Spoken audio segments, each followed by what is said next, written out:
你知唔知點解 Kim Kardashian要專程飛去韓國打細胞快遞？點解矽谷億萬富豪 Brian Johnson 每年豪擲200萬美金抗衰，最後都係用佢？30秒話你知點解佢哋可以返老還童？佢唔係普通踩面嘅精華，而係你身體細胞自己分泌嘅納米級通訊兵，細到只有細胞嘅1/1000，但係攜帶住嘅修復指令同埋營養，可以穿透皮膚同埋頭皮，直接揾到衰老同埋受損嘅細胞去修復。佢哋返老還童嘅秘密就係直接同細胞落 order。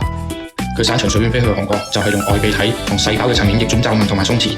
C 朗就靠外泌體修復運動嘅損傷，對抗全身嘅衰老，令到佢生涯嘅年齡比實際年齡後生超過10年。呢個抗衰界嘅 KOL 極致追求抗衰嘅億萬富豪，每年使幾百萬美金，又換血又基因療法，最後都係用外泌體去激活毛囊。因為研究證實，外泌體比傳統方法有效60%，喺細胞層面直接喚醒瞓着咗個毛囊。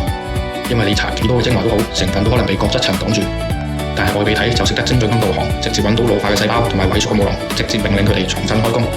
普通人嘅抗衰肉法就喺頭皮表面打工，而外泌體就直接同細胞老癆溝通。記住，脫髮唔係命運，只係毛囊未收到正確嘅指令。關注我同埋分享俾你覺得有需要嘅人。下集我哋講下究竟應該點樣揀外泌體。